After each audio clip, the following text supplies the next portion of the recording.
여러분 안녕하십니까? 자, 오늘 이 시간에는 사회복지 현장의 실무에 대해서 알아보도록 하겠습니다. 아마 여러분들께서는 사회복지 현장에서 굉장히 다양한 일들을 하고 있는 걸 또 알고 계실 텐데요. 사실 그 일에 대해서 우리가 정확하게 배울 수 있는 시간이 별로 없습니다. 따라서 오늘은 사회복지와 관련된 현장 실무 중에서 여러분들께서 반드시 아셔야 될 내용을 위주로 해서 한번 간략하게 정리해 보았습니다. 자, 그리고 저희 강의 내용과 관련해서 간단한 퀴즈 문제를 제출했거든요. 이 또한 작성을 하셔서 제출을 해 주시면 되겠습니다. 아마 이 동영상 강의를 들으신 분들은 얼마든지 쉽게 그 강의 안에서 해답을 찾을 수 있는 그런 내용들로 정말 사후 복습의 의미로 해서 냈으니까 그거 참고하시면 되겠고요. 자, 그럼 오늘 우리가 배울 내용은요. 먼저 여러 가지로 정리가 됐는데 첫 번째 사회복지 프로그램 실무에 대해서 알아보도록 하겠습니다. 첫 번째로는 사회복지 프로그램 실무인데요. 자, 프로그램을 하기 위해서는 우리가 사회복지 현장 프로그램에 대한 욕구조사를 먼저 실행을 해야 되겠죠. 그 다음 사회복지 현장 프로그램의 욕구조사를 통해서 어떤 프로그램이 필요할 것인가 우선순위를 먼저 정하고 그에 따라서 사회복지 프로그램에 대한 계획을 수립해야 되겠죠. 자, 그래서 계획서가 나왔으면 이에 따라서 프로그램 홍보를 해야 되겠죠. 대상자 모집도 하고 이 프로그램 자체에 대한 홍보도 해야 되겠죠. 자, 그리고 이 프로그램을 보다 질 높은 프로그램으로 이렇게 진행을 하기 위해서는 거기에 다양한 인적 자원과 물적 자원을 필요로 합니다. 그런데 이런 자원을 정부에서 주어진 보조금으로 프로그램비만으로 쓸 수도 있지만은 사실 저희가 이렇게 정부 보조금으로 주어지는 그 프로그램비만 가지고는 사실 질적인 서비스를 하기가 어렵고 그리고 무엇보다도 사회복지 현장에 있는 서비스 이용자들, 즉 우리가 여기는 그냥 통칭해서 클라이언트라고 부를게요. 자, 이 분들의 욕구를 채울 수가 없어요. 그러려고 하면 더 많은 자원을 개발하기 위해서 이런 것들을 끌어와야 되는데 이걸 어떻게 할 것인가. 그래서 이런 자원 개발이 굉장히 중요하죠. 이런 부분들을 하고 그리고 나서 실제로 프로그램을 실행을 합니다. 자, 그럼 프로그램을 실행하면 여기서 다 끝난 것이 아니죠. 프로그램을 하는 중간에도 중간중간 점검을 해보고요. 내가 계획한 대로 이것이 잘 되어가고 있는지 중간 점검도 반드시 필요합니다. 그리고 이 프로그램이 끝나고 나면은 종결과 함께 또 거기에 따른 평가도 같이 이루어야 되겠죠. 자, 평가는 왜 하는 걸까요? 자, 지금 우리가 이 프로그램이 정말 원만하게 잘 진행이 되었는지 아닌지를 정확하게 파악을 해보고 또 우리가 프로그램을 진행하다 보면 다양한 변수들이 도출될 수가 있어요. 그래서 이런 것들을 다 알아보고 잘된 건 잘된 대로 못된 건 잘 못된 부분은 왜 잘 못되었는지를 분석함으로써 그걸 기록으로 남겨놓는 것이죠. 기록으로 남겨둬서 내년도에 사업 계획할 때는 또 이런 사업을 할 때는 올해 있었던 다양한 문제점이라든가 다양한 욕구나 의견, 평가서에 나왔던 의견들을 갖다가 적극 반영해서 써야 또 내년도에는 더욱더 발전된 프로그램을 진행할 수 있겠죠. 자, 그래서 우리가 지금 프로그램의 어떤 단계별로 하나하나씩 이제부터는 살펴보도록 하겠습니다. 자, 다음 이제 첫 번째로는 사회복지 현장의 프로그램 욕구조사라고 했죠. 자, 우리가 프로그램 시작점마다 반드시 해야 될 것이 바로 프로그램에 대한 욕구조사입니다. 우리가 프로그램을 만들 때에는 단지 이 복지기관 관계자가 나는 이런 프로그램을 하고 싶어 라는 어떤 담당 직원의 흥미라든가 욕구에 따라서 이루어지는 것이 아니라 우리가 일단은 이 지역사회의 사회 문제가 무엇인가 먼저 조사를 해야 됩니다. 그래서 그 사회 문제에 따라서 어떠한 프로그램에 가장 우선순위 욕구를 가지고 있는지 조사를 해서 그 우선순위에 해당하는 그런 프로그램을 우선순위의 어떤 욕구를 해결해 줄 수 있는 프로그램을 진행해야 되겠죠. 자, 우리가 모든 프로그램을 다 하면 좋겠으나 사실 우리가 가지고 있는 인적 물적 자원이 굉장히 유한해요. 자, 여러분 다 아시다시피 우리 사회복지 쪽은 늘 항상 자원이 부족하거든요. 자, 그렇기 때문에 우리가 이런 모든 욕구를 다 할 수는 없고 그 중에서도 가장 긴급하고 시급하며 또 우선적인 수요에 해당하는 거에 먼저 자원 분배를 할 수밖에 없어요. 그래서 거기에 대해서 왜 우리가 이러한 프로그램을 만들어서 진행해야 되는가? 이런 부분들에 대한 어떤 논리적인 근거를 피기 위해서는 먼저 이 프로그램에 대해서 사람들의 욕구가 있는가 없는가 이것부터 먼저 조사를 해야 되겠죠. 자, 이해되셨죠? 보통 사회복지 현장에서는 프로그램에 대한 욕구조사를 1년마다 한 번씩 반드시 시행을 하고 있습니다. 자, 참고하시고요. 자, 그럼 프로그램 욕구를 조사할 때 뭐를 조사하냐면요. 첫 번째, 사회 문제를 조사합니다. 자, 사회 문제라는 건 뭐예요? 바람직하지 못한 사회 조건 또는 상황이 존재하고 다수의 사람들이 그러한 사회 조건이나 상황이 개선될 필요가 있고 또 개선의 가능성이 있다고 생각하는 상태를 의미합니다.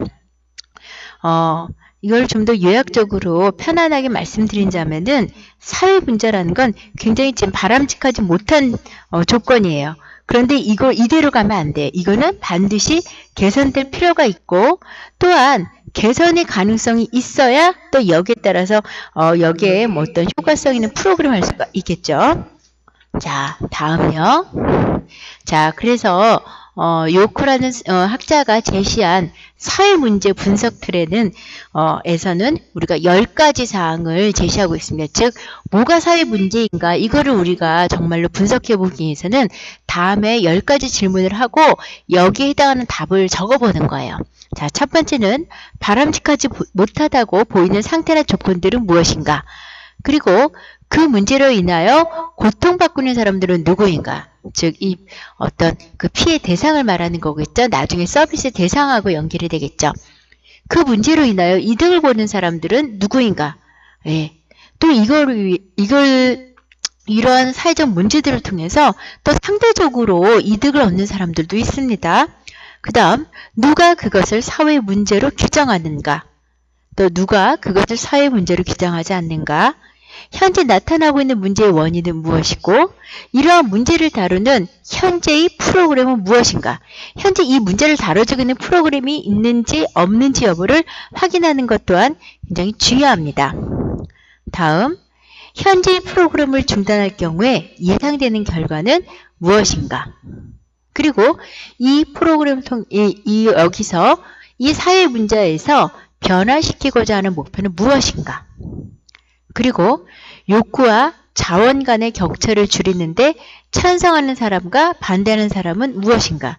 즉, 우리가 욕구가 있어요. 근데 내가 가지고 있는 자원이 너무 조금밖에 없어요. 그러면은 내가 가지고 있는 자원만 가지고는 욕구를 충분히 충족시키지 못하겠죠?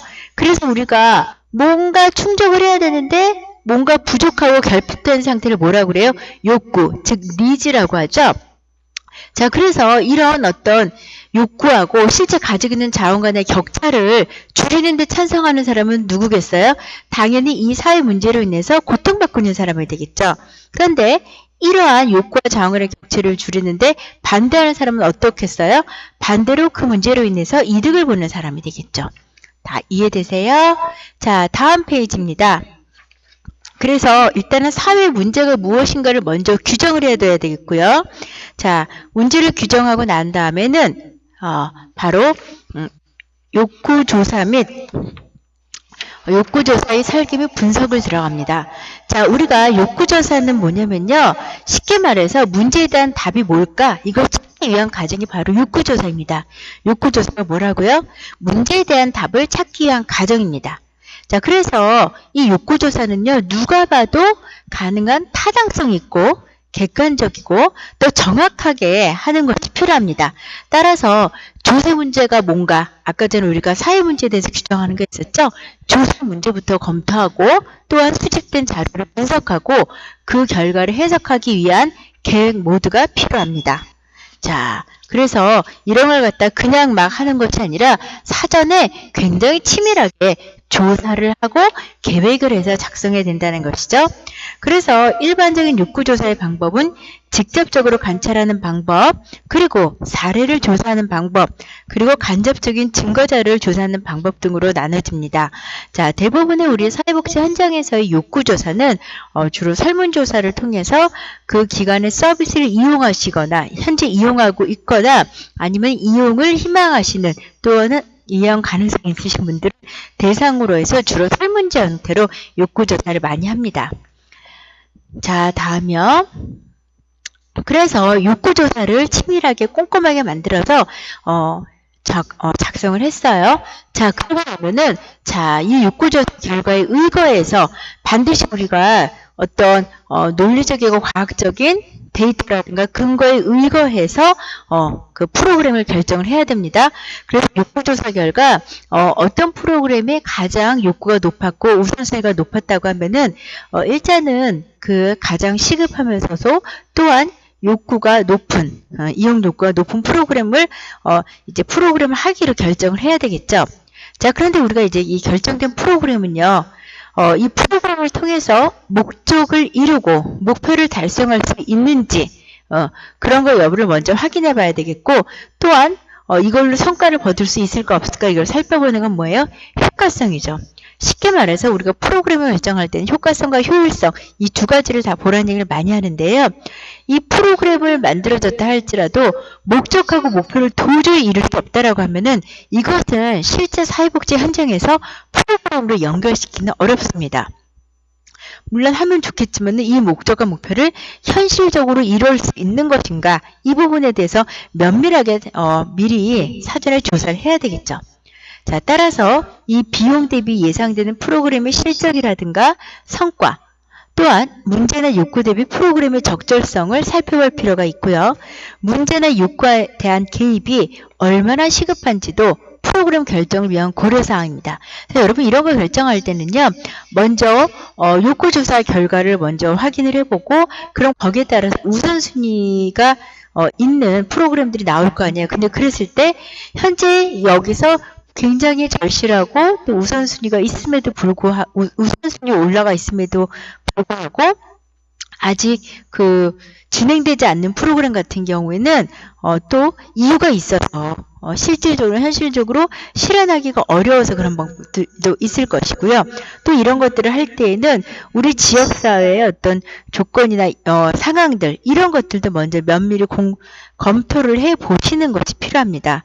예, 그래서 또 항상 해마다 또 지역사회에서는 지역사회 복지계획이라든가 뭐 이런 것들이 책자로 준비돼서 나오는데 또 그 안에서도 어떠한 지역 주민들의 욕구가 어디에 많이 기반하고 있는지 아마 어르신들이 많이 사는 곳이라면 노인 관련 프로그램들이라든가 이런 거의 욕구가 더 우선순위에 쏠리겠죠.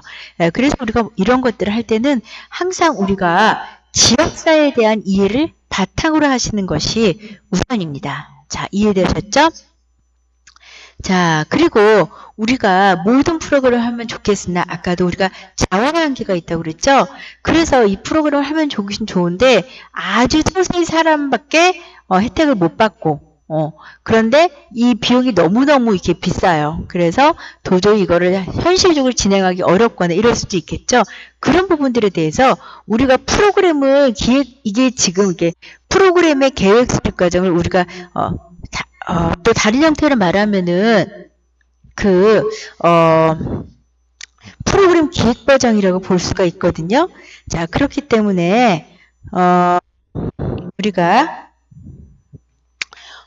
프로그램에 대한 기획 과정에서는 과연 우리가 효과성과 효율성 뭐 이런 부분들 그리고 실제 실적이 얼마나 나올 수 있을지 또 이거 프로그램으로 과연 적절한 여부를 반드시 고려를 하셔야 되겠습니다.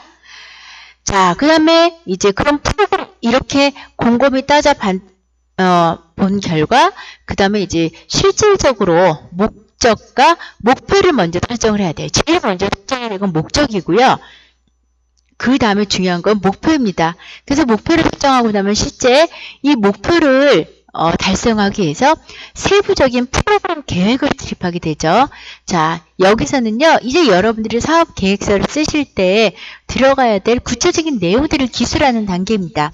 자, 어떤 자원과 기술을 활용해서 누구한테 이러한 혜택을 제공할 것인지, 즉 여기서는 프로그램 대상자를 설정하는 단계를 거친다라고 말씀을 드렸죠. 자, 그리고 프로그램의 목적과 목표를 설정하고 이제 프로그램을 서비스를 이용할 대상을 선정했어요. 자, 선정한 다음에는 뭐예요? 실제 이 목적을 달성하기 위한 프로그램에 대한 어떤 세부적인 실행 계획이 수반돼야 돼요.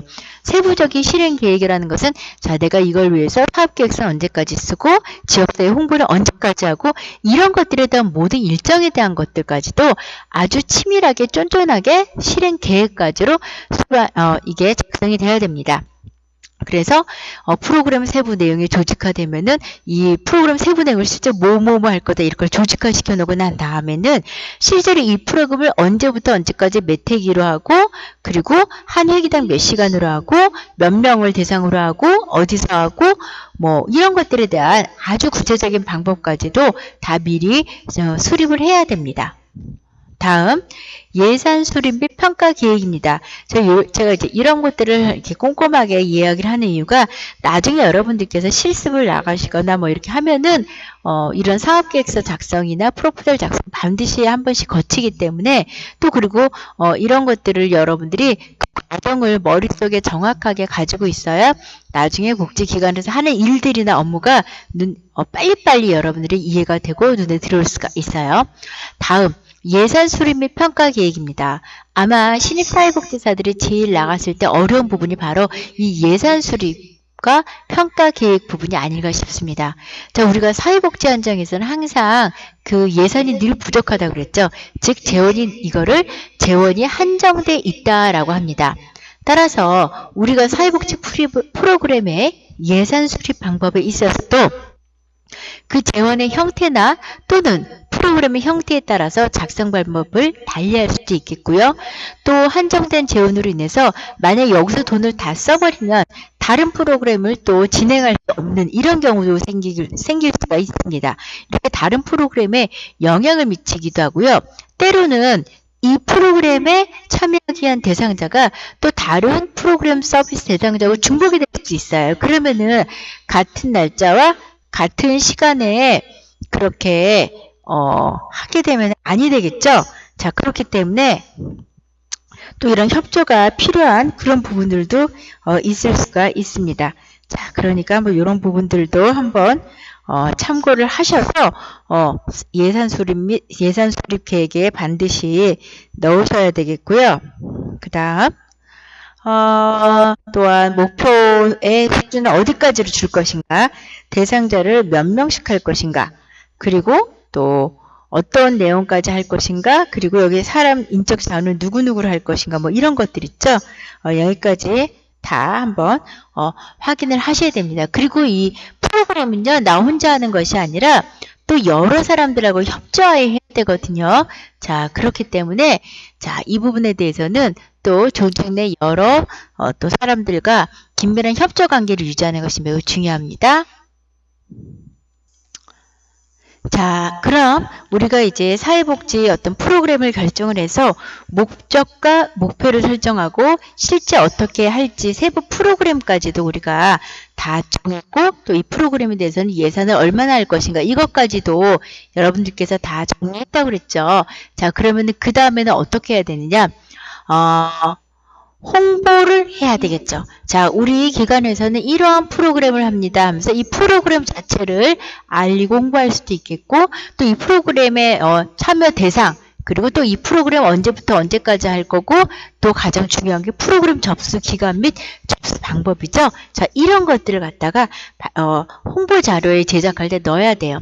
제가 실질적으로 이제 프로그램 홍보나 이런 거 기획 많이 했었는데 또 이제 후배 사회복지사들이 이 홍보를 굉장히 어려워하는데 사실은 복지기관에서 이 홍보가 굉장히 중요한 부분입니다. 따라서 이 홍보 자료를 제작할 때는 간결하면서도 필요한 내용들이 다 들어가 있어야지 되거든요. 그래서 그리고 또한 이 홍보 자료는 좀 시각적인 것들 비주얼적인 것도 되게 중요하거든요. 그래서 여러분들께서 컴퓨터를 좀 잘 다루거나 뭐 포토샵이라든가 이런 거 정도 하실 수 있으면 되게 좋습니다. 자, 그래서 근데 이 프로그램 홍보는요. 두 번을 합니다. 언제 하냐면요. 프로그램 시작 전에 아까 그 대상자 모집이라든가 아니 이런 걸 위해서 또 사전에 한번 홍보하고요.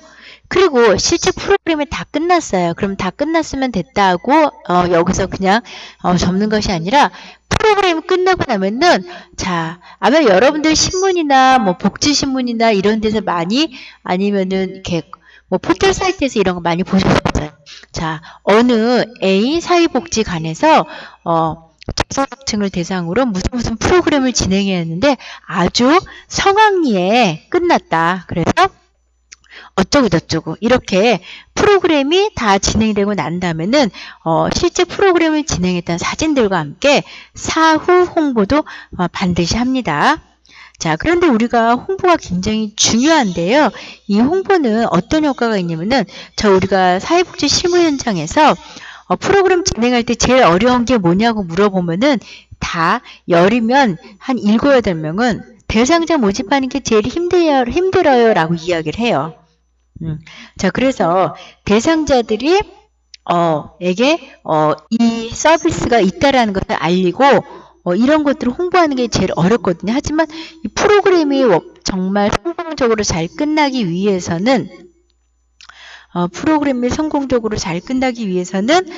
일단은 이 프로그램에 대한 그 대상자를 잘 모집하는 게 필요하겠죠. 자, 그래서 대상자 모집에도 굉장히 홍보가 중요하게 기여하고요. 두 번째로는 이 복지관에서 이런 일도 했어? 하고 또 이런 지역사회 내에서 또 기관의 이미지도 향상하고요. 우리 동네에 이런 사회복지기관이 있었네? 하고 기관의 인지도도 높일 수 있어요. 또한 자 여기서 무슨 프로그램 한다 그러면은 나 이런 거 할 줄 아는데 나 여기서 자원봉사 할까봐 이러면서 지역사회의 자원개발도 할 수 있는 아주 중요한 단계가 프로그램 홍보 단계입니다. 여기에서 물적 또는 인적 자원들을 개발할 수가 있죠. 자, 다음 프로그램 이제 자원 개발 부분입니다. 자, 그래서 먼저 물적 자원 개발이에요. 자, 물적 자원은 여러분 아시다시피 이제 물질적인 자원인데요. 사회복지 현장에서 대상자의 변화나 또는 그들의 생활을 향상시키는데 유용하게 사용할 수 있는 자원인데요. 굉장히 사회복지에서 필수적이고 물적 자원의 개발을 통한 확보는 사회복지 현장에서 프로그램 운영하는데 어떻게 보면 실질적으로 제일 중요한 수단이기도 합니다. 즉 프로그램 구성의 필수 요소가 바로 물적 자원이 되겠죠. 다음 두 번째, 인적 자원입니다. 인적 자원은 뭐예요? 인적 자원은 여러 가지를 살펴볼 수 있는데요. 먼저 이 프로그램과 연관성 있는 사회복지 전담 공무원 이런 분들을 사회복지 전담 공무원이라든가 해당 주무관이라든가 뭐 이런 사람들이 바로 공공인적 자원이라고 볼 수가 있고요. 또 우리 민간 사회복지 시설에서 근무하는 사회복지사 그리고 또 우리 프로그램에 또 지원하는 자원봉사자들 이런 분들은 또 민간 자원이라고 구분이 됩니다. 또한 인적 자원은 이렇게 나눠볼 수 있어요. 전문 인력과 비전문 인력으로 나눠볼 수가 있는데요. 전문 인력은 실제 이 일을 업으로 하는 사람들이에요. 사회복지 전담 공무원이나 사회복지사를 의미하고요. 비전문 인력은 주로 자원봉사자들을 지칭합니다. 하지만 우리가 자원봉사자들이 항상 비전문 인력은 아니에요. 자, 여러분들 자원봉사자들 중에도 전문 인력들이 있겠죠. 예를 들면 의료진이라든가 아니면 특별한 기술이나 자격을 가지고 있는 사람 이런 사람들은 또 전문 자원봉사가 되기도 하고 실제 또 복지기관에서는 서비스의 질을 높이기 위해서 이런 전문 자원봉사자를 활용하는 프로그램들도 최근에는 많이 하고 있습니다. 자, 다음 정보자원 및 지역 네트워크 구축입니다. 자, 정보자원이란 사회복지기관 운영자와 복지 대상자 모두에게 복지활동 과정에서 의사결정이나 행동에 유의미한 영향을 줄 수 있는 사회복지와 관련된 제반 지식과 욕구 및 서비스 등과 관련된 총체적 개념입니다. 자, 말하자면요. 이제 예전에는요. 사회복지 프로그램 이런 걸 할 때에는 그냥 사회복지사가 알아서 자 이거는 이렇게 해야지 뭐 알아서 혼자서 정리했다면 요즘에는 이런 복지 프로그램 같은 거 결정할 때 프로그램 기획 단계에서부터 이미 그 클라이언트, 즉 나중에 추후 프로그램을 이용하게 될 대상자들에게 프로그램 기획자 같은 데 참여를 시켜서 이 프로그램 진행과 관련돼서 여러 가지 의사결정이라든가 이런 거에 자문을 받기도 합니다. 그런 부분들도 있고요. 자, 그리고 또한 내가 이거를 갖다가 아까 지역사회 홍보해야 된다고 그랬죠? 그런데 맨날 우리 기관을 이용하시는 분들에게만 홍보하면은 오는 인원이 제한적이겠죠? 따라서 그럴 땐 어떻게 해야 돼요? 자, 제가 알고 있는 이 지역사회의 다른 사회복지기관 담당자들한테도 다 전화를 하거나 뭐 연락을 통해서 우리가 이번에 이런 프로그램 하니까 너희는 이런 프로그램 없잖니? 그리고 너희 쪽 프로그램 할 때 대상자 내가 뭐 좀 홍보해 줄 테니까 우리도 뭐 이런 거에 해당하신 분들이 있으시면은 프로그램을 적극 소개해서 참여하도록 해줘. 사실 이게 진짜 지역 네트워크고 이 지역 네트워크 구축을 얼마나 잘하느냐가 현장에서 사회복지사의 능력과 직결됩니다. 따라서 여러분들은 나중에 사회복지 현장에 나가시게 되면은 내 복지관에서만 열심히 일을 하는 것이 아니라 제가 그 일하고 있는 일터 주변에 다양한 사회복지기관 관계자들하고도 네트워크, 즉 친밀한 유대를 맺어야지 서로 일을 하는데도 도움을 주고받을 수가 있습니다. 자, 그 다음 이제 실제 프로그램을 실행합니다. 자, 프로그램은 자 우리가 계획서 아까 쫀쫀하게 잘 짰다 그랬죠? 그래서 실제 잘 짜진 그 프로그램을 갖다가 거기 있는 그대로 실행을 하는 거예요. 자, 그래서 우리 대상자 모집 기준이 있잖아요. 거기에 따라서 이용자를 선정을 하고요. 또한 참여 계약. 자, 우리는 언제부터 언제까지 이 프로그램 참여하겠습니다. 자, 여기에서 3회 이상 무단 결석 시에는 빠질 수 있다. 뭐 이런 등등의 참여 계획을 참여에 대한 계약을 미리 진행하고 시작해야 되겠죠? 그 다음에 예산을 집행하고요. 그리고 프로그램 실행에 따라서 또 행정적인 처리를 해야 되겠고요. 중간중간 과정에 대한 기록도 많이 남겨야 되고요. 사실은 사회복지사들 같은 경우에는 프로그램을 진행하는 시간 그 자체보다는 이렇게 프로그램에 따른 어떤 행정 처리라든가 이런 뭐 문서 작성하는 거라든가 결제받는 거라든가 이런 행정적인 업무가 굉장히 많아서 실제 프로그램 하나당 이 페이퍼워크가 엄청나게 많아요. 이게 굉장히 그래서 사회복지사들이 많이 야근하는 이유가 되기도 하죠. 자, 그 다음 실제 프로그램을 다 진행했어요. 진행하고 나면은 그 다음에 사회복지 현장의 프로그램을 점검하고 종결 평가를 해야 되겠죠. 자, 그래서 프로그램에서 우리가 처음 시작할 때부터 어떤 내용을 점검해야겠다라고 미리 목표해 놓은 게 있잖아요. 따라서 프로그램 점검 내용을 중심으로 해서 슈퍼바이저는 프로그램 진행 인력에 대해서 목적 달성을 위한 다각적인 슈퍼비전을 제공을 하고 또한 프로그램 진행자는 이 슈퍼비전을 토대로 해서 프로그램의 수정 보완을 통해서 프로그램의 목적 달성을 하고자 노력해야 됩니다. 즉 처음에 내가 예상했던 대로 이 프로그램이 잘 진행이 되면 모르겠으나 사실은 우리가 프로그램 하다 보면은 막 예상치 못했던 이런 일들이 막 생긴단 말이에요.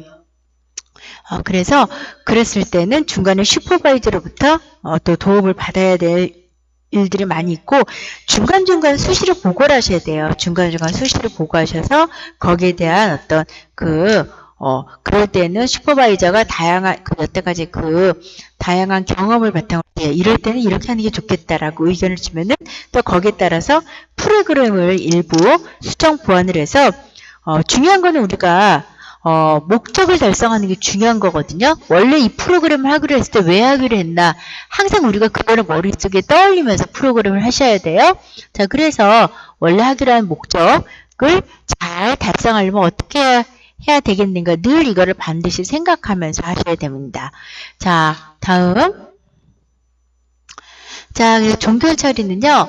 자, 성공적인 종결은 클라이언트가 사회복지사 직방과의 분리를 특별하게 준비할 수 있도록 하고 또 클라이언트라는 역할에서 본래 자신으로 변화하도록 돕는 겁니다. 자, 이게 무슨 얘기인가 하니 우리가 종교를 하기 전에 사전에 마음의 준비를 할 수 있도록 미리 사전에 공지하고 알려줘야 된단 말이에요. 우리가 갑작스러운 이별은 굉장히 적응하기 힘들죠. 그래서 미리미리 사전에 이렇게 마음의 준비를 할 수 있도록 알려줘야 되겠고요. 그리고 종결이 이루어지고 난 이후에도 다양한 방법을 통해서 이게 프로그램 끝났으니까 끝이야가 아니라 클라이언트에 대한 뭐요? 사후 관리를 해야 돼요. 사후 관리를 통해서 자, 우리가 이 프로그램을 통해서 굉장히 되게 여태까지 안 좋았던 생활 방식을 바꾸고 좋은 생활 방식 이거를 습득하게 됐어요. 그랬는데 프로그램 끝나고 나면 어떻게 돼요? 다시 제자리로 돌아오게 될 가능성이 높아요. 그렇기 때문에 사후 관리를 해줘야 돼요. 사후 관리를 통해서 지금도 잘 되고 있나요? 뭐 이런 것들이죠. 뭐 예를 들자면은 비만 환자나 이런 사람들이 이제 목표 다이어트를 감량했어요. 자, 그러고 난 다음에도 요요가 오는지 또 거기에 대해서 이제 계속적으로 지금 현재 감량된 체중을 이렇게 유지하고 있는지 이런 것들을 확인을 해서 이게 이 변화가 긍정적으로 변화된 것이 잘 유지가 되고 있는지 확인하는 게 굉장히 중요합니다. 또한 기존의 문제가 근데 이제 확인해 보니까 기존의 문제가 재발하거나 또 전혀 생각지 못했던 새로운 문제가 발견될 경우도 있거든요. 자, 이럴 때는 추가적인 서비스 제공이나 또 관련된 서비스를 연계 지원하는 것도 고민해 보셔야 되겠습니다. 자, 그래서 프로그램 평가 및 평가서를 작성해야 돼요. 평가가 다 끝나고 나면. 자, 근데 프로그램 평가를 굳이 왜 해야 될까? 프로그램 평가의 필요성 세 가지를 보시면요. 책임성의 확보예요. 자, 우리가 프로그램 할 때 계획서에는 이거를 누가 담당하고 역할에 대한 부분도 있겠고 예산을 어떻게 확보해서 어떻게 쓰겠다라는 거 있죠. 자, 그런 부분들에 대해서 명확하게 밝혀봄으로써 과연 거기에 따라서 그 역할 분담에 맞게끔 잘 되었는지 그리고 예산도 우리 계획한 거에 맞춰 잘 썼는지 자, 우리가 쓰는 사회복지 예산의 대부분은 어디다 나온다고 그랬어요? 다 거의 대부분 국민들의 세금 또는 기부금, 후원금 이런 쪽에서 나오기 때문에 우리는 거기에 대해서 굉장히 투명성을 확보해야 된단 말이에요. 자, 그 다음 그리고 의사결정에 도움을 줘야 되겠고요. 자, 그 다음 자, 이걸 통해서 보니까 이런 프로그램들이 이렇게 진행을 하고 나니까 사람들한테 이러이러한 변화를 유발시켰고 자, 이거는 우리가 사회복지 실천 모델을 뭐하고도 연관지어 볼 수가 있겠고 이렇게 다양하게 지식 기반을 확대하는데 이 평가서 하나를 보면은 우리가 1년간 진행했던 프로그램을 한 번에 다 이렇게 보는 것과 훑어보는 것 같아서 이걸 통해서 우리가 또 다양한 지식들을 습득할 수가 있다라는 것이죠. 자, 그 다음 우리가 이제 여태까지 이제 프로그램에 대해서 전반적으로 욕구조사하는 것부터 프로그램 종결평가하는 것까지 알아봤고요. 이번에는 사회복지 서비스의 실무에 대해서 알아보도록 하겠습니다. 실제 제공되고 있는 직접적인 서비스 있죠? 예, 그런 부분들에 대해서 알아볼 거예요. 자, 근데 우리가 사회복지 서비스를 NCS를 중심으로 해서 알아보도록 할 거예요. 자, 여러분들 NCS 하는 거 많이 들어보셨을 텐데요. 다 아시다시피 국가 직무 능력 표준을 말합니다. 따라서 우리가 산업 현장에서 직무를 수행하기 위해서 요구되는 지식, 교육, 기술, 소양 등의 내용을 수직으로 체계화한 거예요. 그러니까 예를 들자면요. 사회복지사가 업무가 있는데 사회복지사 업무가 너무너무 다양해요. 자, 사회복지사의 업무 중에는 또 교육도 있겠고 상담도 있겠고 프로그램 진행도 있겠고 또 그 안에서도 어떤 프로그램을 진행하는지 또 이 프로그램 진행하기 위해서 사회복지사는 어떠한 교육을 받아야 되겠고 또 어떠한 내용이 여기에 들어가는지 등등등등 이런 것들을 갖다 아주 세부적으로 단계별로 쪼개서 만들어 놓은 것이 직무에다 어떤 표준화시킨 것이 NCS입니다. 사실은 사회복지 현장 같은 경우에는요, 이 NCS 개발하기가 굉장히 어려운 직종 중에 하나예요. 자, 왜냐하면 우리는 굉장히 기계적이고 규칙적이고 정해진 매뉴얼대로만 할 수 없고 정말 예측할 수가 없는 이런 일들 변수들이 너무 다양하기 때문이죠. 자, 그래서 일단은 대분류는요, 우리는 사회복지, 종교. 이 중에서 이제 사회복지 분야로 구분이 되고요. 사회복지는 크게 사회복지 정책과 서비스로 나눠지게 됩니다. 따라서 사회복지 정책에는 지역사회복지개발, 지역복지기관 운영, 공공복지가 있고요. 사회복지 서비스는 우리가 변경 후를 중심으로 보겠습니다. 사회복지 프로그램 운영, 그다음 일상생활 지원, 그다음에 사회복지 상담, 사례관리가 있고요. 자, 그럼 이 중에서 우리는 일상생활 기능 지원을 NCS 중심으로 해서 한번 살펴보도록 하겠습니다. 제가 일상생활 기능 지원을 하는 이유는 여러분들께서 뭐 기관 견학이든 봉사활동이든 실습을 하실 때 주로 나가는 곳이 어디냐면은 지역사회 이용시설이에요. 자, 이용시설은 어디라고 그랬어요? 어떠한 기능을 하는 곳이라고 그랬어요? 집에 있으면서 원하는 시간대, 원하는 프로그램을 왔다 갔다 하면서 필요할 때 가서 서비스를 이용하는 게 이제 이용시설인데, 근데 우리가 주거시설이라고 하는 곳 있죠? 먹고 잠을 자고 생활하는 곳. 자, 이런 시설 같은 데서는요, 또 중요한 것이 뭐냐면 일상생활 기능 지원 기능이에요. 우리가 이 부분에 대해서는 실제 관찰하기가 굉장히 어려워요. 자, 그런데 이런 일상생활 지능 기원이 굉장히 중요시하는 곳이 어디예요? 자, 중증장애인 거주시설.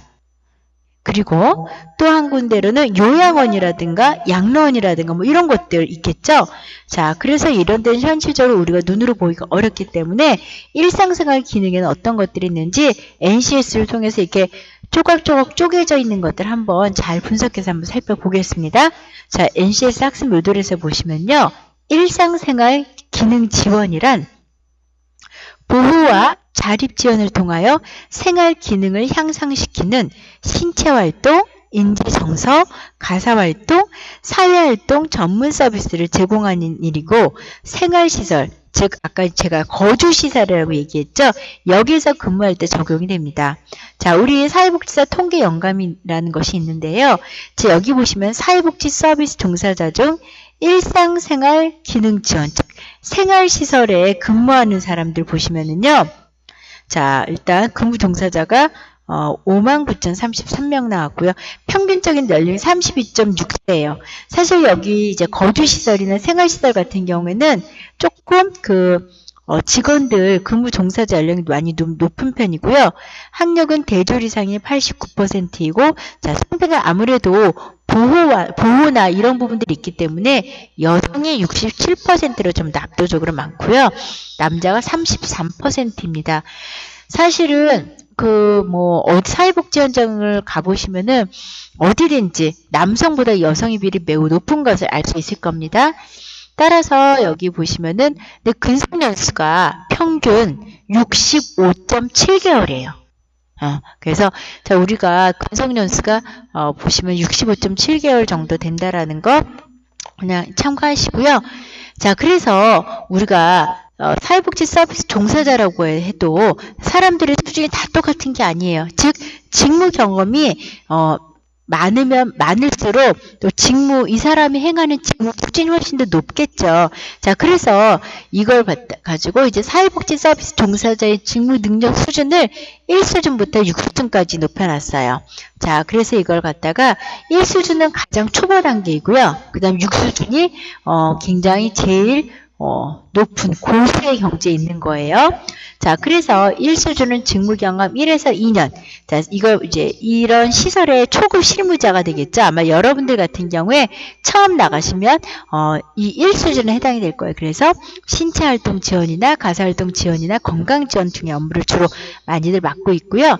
2수준은 직무 경험 3년에서 5년. 그다음에 3수준은 6에서 8년인데요. 자, 이렇게 생활 지원에 대해서 이제 실무자에서 이제 전문가급이 되면요. 인지정서 지원, 가족관계 지원, 일상생활 서비스 기록관리 등, 자, 1수준보다는 조금, 업무 내용이 달라지죠. 자, 그 다음, 4수준 되면요. 직무 경험이 벌써 9에서 10년이에요. 12년이에요. 이 정도면 이제 거의 팀장급이죠. 그래서 생활 지원에 대한 관리자급이 되고요.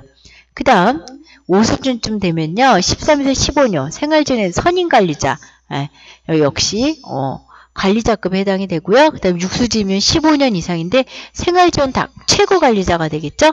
뭐 원장이나 이런 사람들 될 수 있겠죠.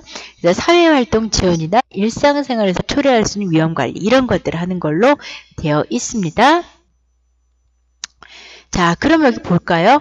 신체활동 지원이란 구체적으로 어떤 것을 의미하는 거 하니 용모 관리하기, 목욕 보조하기, 대소변 보조하기, 이동 보조하기, 식사 보조하기가 있습니다.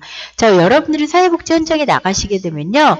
아마 이 부분에 대해서 실습이나 봉사활동할 때 주로 이런 것들을 많이 이제 보조하는 활동들을 하게 되실 텐데요. 자, 이것도 그냥 하는 것이 아니라 되게 하나하나 배워가면서 해야 돼요. 그래서 뭐 이동 보조할 때도 그냥 하는 것이 아니라 또 휠체어를 미는 방법이라든가 뭐 등등등 여러 가지 그런 방법들이라든가 그런 전문적인 방법을 활용해서 해야 된다라는 거 알고 계시고요. 자, 대소변 보조하는 것도 굉장히 중요한 역할 중에 하나예요. 여기 이제 그 거주시설에 계시는 분들은 대부분 중증이 많기 때문에 이런 신체활동이 혼자 스스로 독립적으로 수행되지 않는 분이 많습니다. 다음 인지정서 지원입니다. 자, 이분들은 이제 대부분의 시간이 여가 시간이 많기 때문에 여가 활동도 지원해줘야 되겠고요. 또 가족들하고 떨어져 있기 때문에 많이 외롭겠죠. 심리적으로 지지해주는 역할도 매우 필요합니다. 또한 인지력 향상이나 학습 지원하기. 그래서 여기 보시면은 거주시설에서 밥만 먹고 뭐 놀이 프로그램만 하는 것이 아니라 뭐 예를 들어 뭐 돈을 세는 훈련이라든가 뭐 이렇게 금전 관리에 대한 거라든가 아니면은 뭐 이렇게 글자를 배운다라든가 등등등 뭐 여러 가지 다양한 학습 지원 프로그램들도 들어 있습니다. 그다음 가사활동 지원이에요. 자, 우리가 성인이 되면 누구든지 자기 자신의 생활에 대해서 책임을 질 수 있어야 되겠죠. 자, 그래서 가사활동 지원에 이제 의복관리 부분은 빨래를 하는 거 그리고 또 빨래하면은 이 빨래는 아마 세탁기가 다 할 거예요. 본인들이 직접 하지는 않아요. 그런데 빨래물들이 이제 본인 것들이 나왔을 때 이걸 갖다가 잘 정리하고 보관하는 거. 그리고 청소 지원하는 거, 식사 준비하는 거, 이런 것들에 대한 것들을 하는 이유는 나중에 이 사람이 시설에서만 계속 있을 것이 아니라 예를 들자면 뭐 중증 장애인들 중에서도 청년 같은 경우에는 또 이분들은 나중에 지역사회에 나가서 독립을 할 수 있잖아요. 그렇기 때문에 지역사회에서 자립적으로 생활할 수 있게 하기 위해서는 가사활동이라든가 이런 부분들을 준비하는 것이 필수입니다.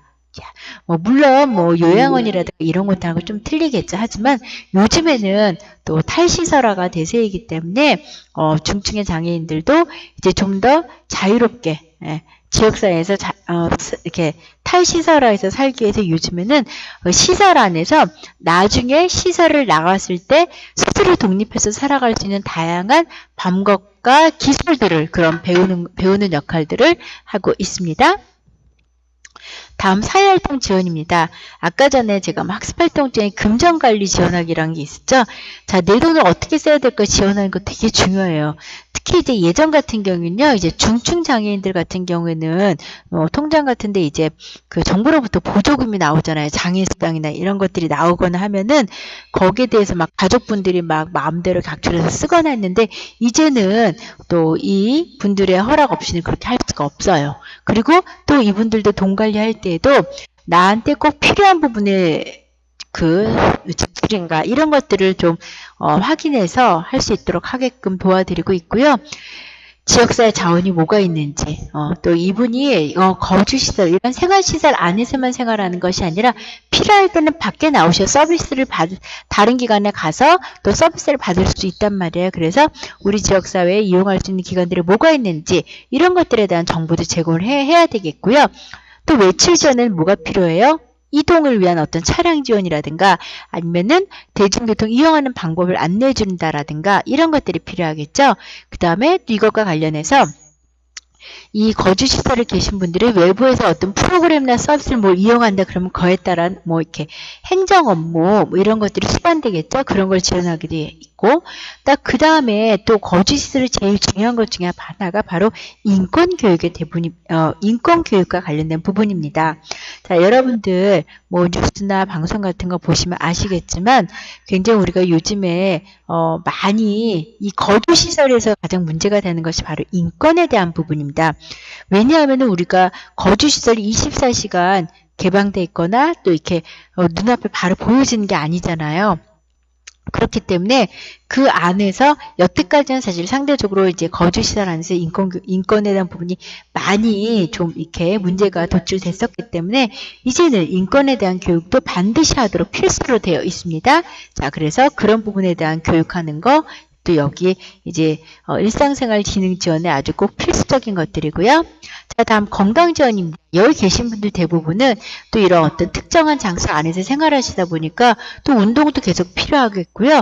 또 여기 계신 분들의 거의 대부분은 병원에 주기적으로 다니면서 또 어떤 만성 질환이라든가 이런 걸 갖고 계신 분들이 많이 있어요. 그래서 의료기관 이용하는 거, 즉 병원이라든가 약국 이용하는 거 도와드려야 되겠고, 이분들이 이제 약물을 복용하시는 거 굉장히 중요한데 또 약물 복용하는 시간이나 방법이나 이런 걸 잘 못하시거나 이럴 땐 또 그러지 않도록 이걸 잘 알려드려야 되겠고, 또 건강을 유지하는 데 중요한 게 뭐예요? 위생관리죠. 예, 또 이런 부분들도 목욕이라든가 뭐 여러 가지 이런 또 개인 위생 서비스에 대해서도 반드시 또 지원을 해야 되겠고요. 자, 이런 일들이 이제 건강 지원에 해당이 되고요. 가족관계 지원은 어떤 내용이 있는가 하니 보호자 교육하기. 사실 우리가 정신장애인 같은 경우는요, 보호자 교육이 매우 중요합니다. 예, 그리고 가족 교류를 지원하기, 또 자조 모임 지원하기. 사실 이런 가족 중에 장애인이 있거나 어떤 이런 시설 생활하는 사람이 있을 때는 그로 인한 가족들의 또 스트레스나 이런 것들도 많습니다. 그리고 또 가족들이 여기서 내가 어떻게 역할을 해야 될지 잘 모르는 경우가 많은데, 이럴 때는 그 가족과 어떤 유사한 경험을 가지고 있는 다른 가족들하고 묶어서 엮어주는 거예요. 그래서 가족들끼리 교류를 지원해주고요. 그리고 또 가족들끼리 서로 이제 이런 자조 모임을 통해서 스스로 번영을 할 수 있게끔 그렇게 가족분들의 역량 강화를 위한 자조 모임을 지원해주는 것도 요즘은 또 중요한 역할 중에 하나입니다. 자, 다음 일상생활 위험 관리가 있습니다. 자, 여기에는요. 안전 교육하기 하고 위험 예방하기, 응급상황 대처하기가 있습니다. 자, 요즘 같은 요즘 같은 이제 작년에는 좀 재난에 대한 얘기가 많이 이슈화 됐었거든요.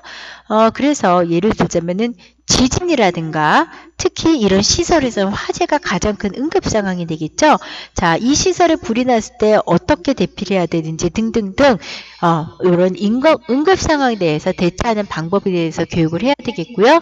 그리고 위험한 상황에 대해서 예방도 해야 되겠고요. 안전교육이라고 해서 이 안전교육에는 굉장히 여러 가지가 해당이 됩니다. 뭐 시설 내 시설에서의 뭐 생활뿐만이 아니라 뭐 교통안전부터 시작해서 다양한 것들이 해당이 됩니다.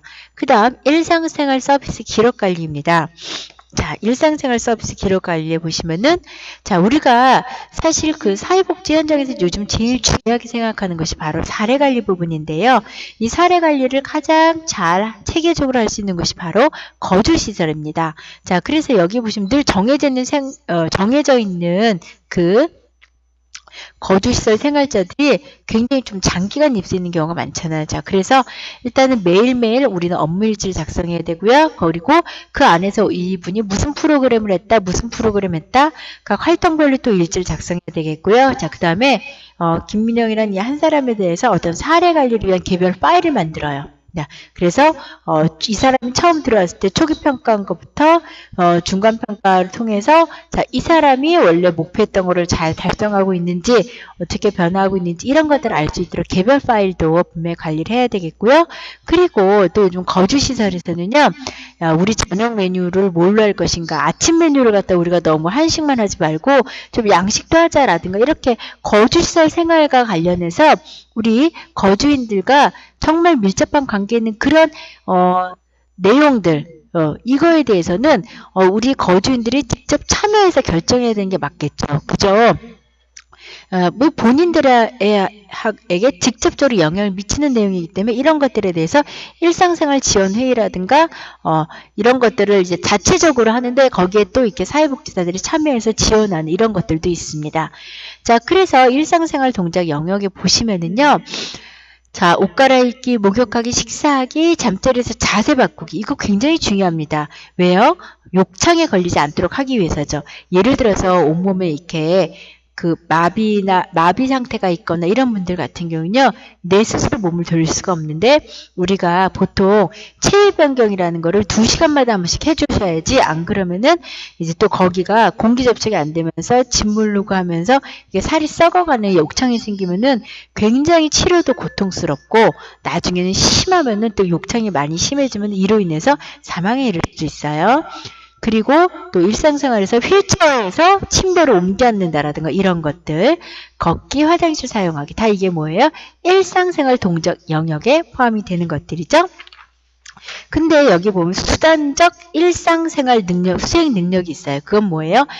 우리가 살아가는 데 있어서 뭔가 도구라든가 뭔가 이런 것들을 활용하는 것들이에요. 그래서 전화 사용하기, 물건 사기, 식사 준비, 집안일, 빨래하기, 약 챙겨 먹기, 금전관리, 대중교통수단 이용하기. 예. 자, 이런 것들이 있겠고요. 자, 근데 이건 방금 얘기한 거 이제 성인일 거고요.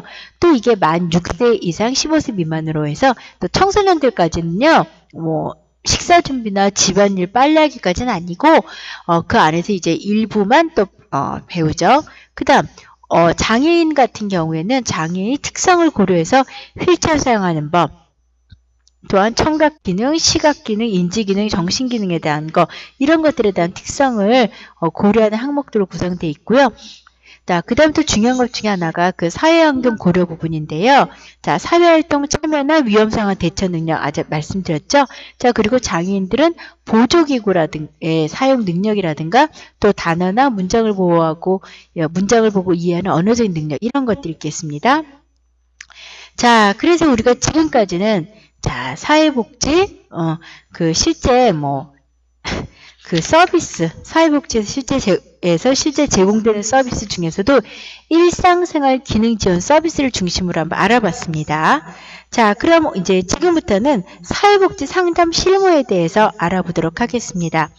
자, 우리가 사실 상담이라는 것은 사회복지 업무의 기본이에요. 자, 우리가 사회복지 업무를 하게 되면요. 낯선 사람을 무지하게 많이 만나고 또 사람과 사람을 이렇게 대면하는 일들을 굉장히 많이 하기 때문에 어떤 사람에 대한 두려움이라든가 낯가림이라든가 이런 거 있으면 되게 힘들어요. 자, 그리고 우리 그 사회복지학과 학생들 중에도 보면은 나는 사람을 처음 만났을 때 무슨 얘기를 해야 될지 막 그런 걸 잘 모르겠다. 막 이런 사람들도 굉장히 많이 있거든요. 자, 그런데 우리가 다른 사람들하고 또 나하고 친하지 않은 사람들하고 이렇게 대화를 나누는 거는 이런 것들이 굉장히 사실은 어려워요. 하지만 이 사회복지의 가장 업무의 기본이 되는 것이 상담임에도 불구하고 우리가 상담에 대해서는 체계적으로 배우질 않아요. 그래서 현장에 여러분들이 나가서 일할 때 가장 당황스럽기도 하고요. 실습이라든가 이런 거 특히 나갔을 때, 자, 여기 계시는 이 이용자분하고 상담을 해보세요라고 하면은, 이거 처음에 무슨 말부터 시작해야 되지? 막 이러면서 막 머리가 하얘진다는 얘기를 되게 많이 들었어요. 자, 하지만, 여기 나오시는 대로 한번 보시면은, 보시고 또 이렇게 사실 상담이라는 것은, 자꾸, 일단은 경험을 많이 해보시면 제일 많이 발전할 수 있고 중요한 거는 상대방에 대한 배려하는 마음 이런 것들이 굉장히 제일 중요한 겁니다. 자, 그럼 실제 우리가 사회복지 상담 업무가 어떤 식으로 진행되고 있는지 한번 알아보도록 그렇게 하겠습니다. 자, 그럼 오늘 이제 상담에는요 어떤 내용들이 있냐면은 사회복지 상담 초기 면접. 아마 여러분들이 실습지에 나가시거나 하게 되면은 아마 초기 면접이라든가 이런 거 정도까지는 해보시는 경우가 많이 있을 겁니다. 다음 사회복지 상담 기록 관리, 그리고 사회복지 상담에서 사정. 그리고 상담할 때 그 이제 대상에 따라서 개인 상담 이런 것들이 있겠고요. 자, 우리가 이제 뭐 자세히 다 다르겠지만은 이 초기 면접 뭐라고 그래? 인테이크 상담이라고 하죠.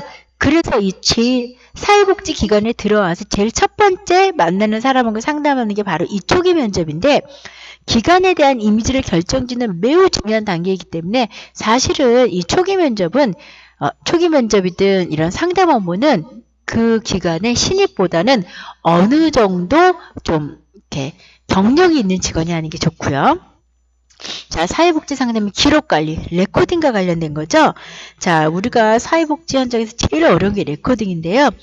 이때는 이제 보다 전문가적인 시각으로 분석을 해서 객관적으로 기록을 하면 됩니다. 주로 여기서 우리가 사회복지 기관에서 작성하는 것은 공문서 작성의 원칙, 이런 것들을 좀 따라서 객관적이면서도 간결하며 그리고 또 개조식으로 이렇게 작성하시는 게 좋고요. 자, 사정이라는 거 단어가 좀 다소 낯설 수 있는데요. 정보를 수집하는 단계이죠. 자, 근데 우리가 이제 사회복지 상담 사정을 위한 그런 상담을 할 때 굉장히 자, 이건 뭐죠? 이건 뭐죠? 이렇게 계속 물어보면은 되게 상대방 입장에서는 취조당하는 기분이 들어요.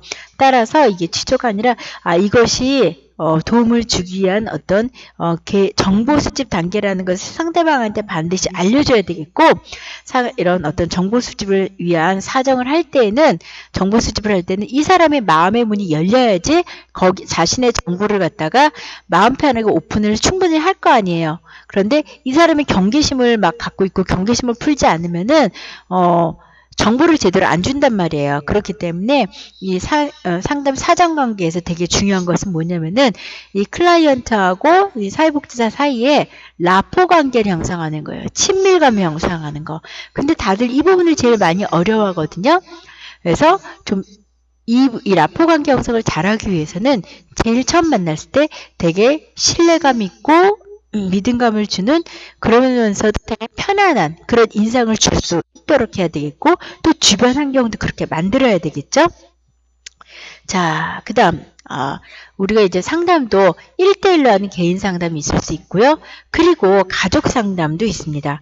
사실은 어떤 이 사람의 가지고 있는 문제가 개인적인 성향과 특성에 기초한 개인의 문제일 수도 있겠으나 사실 이걸로 인해서 모든 가족들이 영향을 받고 또는 어떤 것 같은 경우는 가족들이 영향을 주기도 합니다. 그렇기 때문에 가족 간의 어떤 또 갈등이나 이런 걸로 인한 문제가 있을 때는 반드시 가족 상담을 진행을 해야 되겠고요. 또 때에 따라서는 비슷한 문제를 같이 가지고 있는 사람들끼리 같이 여럿이 모여서 진행하는 집단 상담이 있어요. 어떤 사람은 개별 상담, 1대1 대면 상담에 대해서 너무 부담스러워하거나 힘들어하는 경우도 있거든요. 그리고 그 사람이 갖고 있는 문제가 이 사람 개인만의 문제가 아니라 다른 사람들도 그것과 유사한 문제를 갖고 있는 사람이 꽤 많이 있어요. 그러면은 이런 경우에는 집단 상담이 더 효과적일 수 있어요. 그래서 이런 문제를 가지고 나만 고민한 게 아니라 다른 사람들도 고민하고 있었네. 다른 사람들도 나만큼 힘들구나.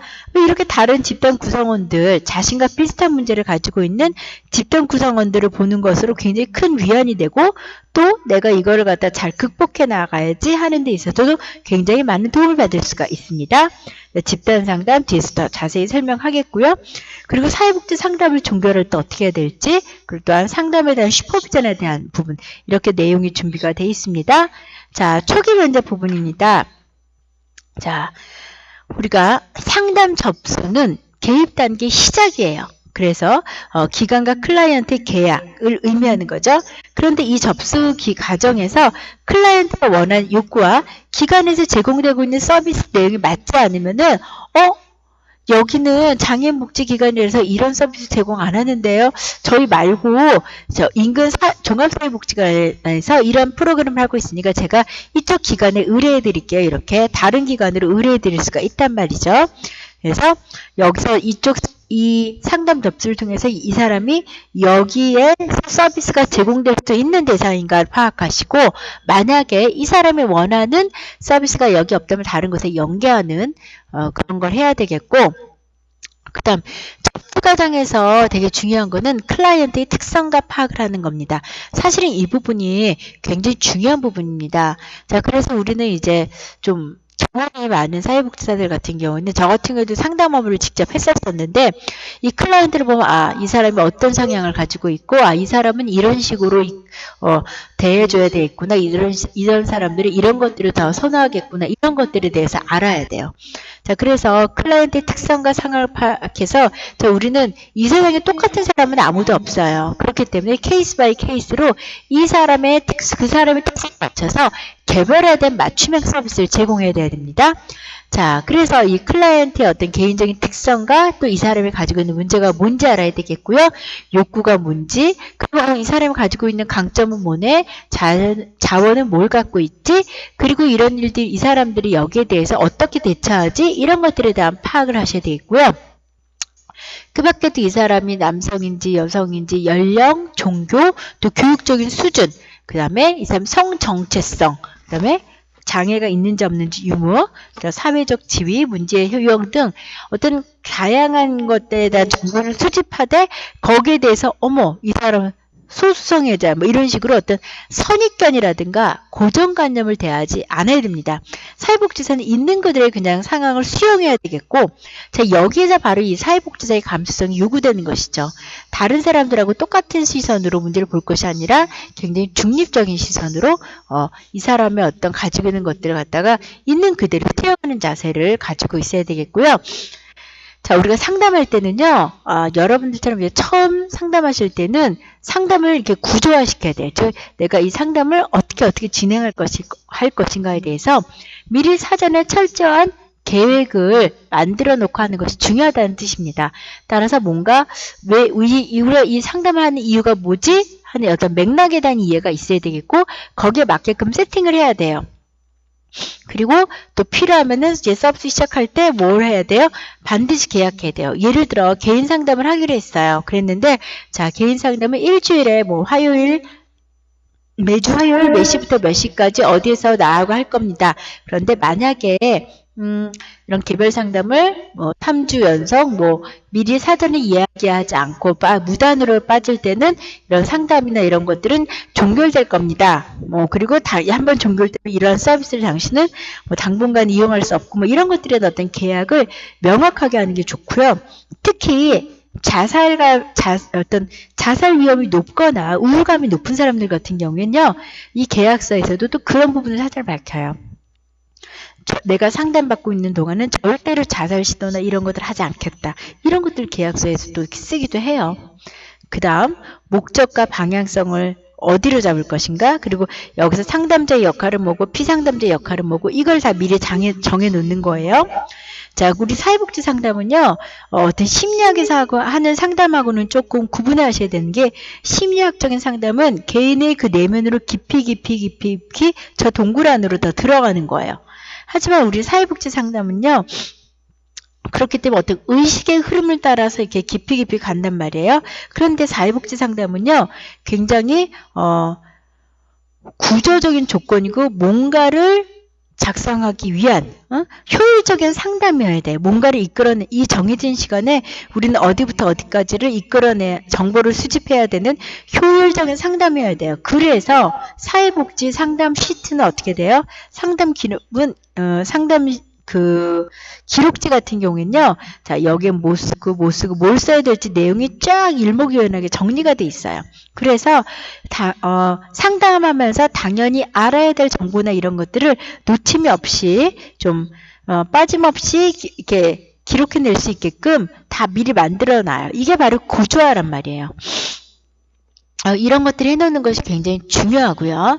자, 그리고 사회복지 상담은요, 아까 얘기했죠? 정확한 사정을 위한 정보 수집을 목적으로 하고 있고요. 그 다음에 사정을 목적으로 하고 있고요. 그 다음에 치료를 목적으로 하고 있고요.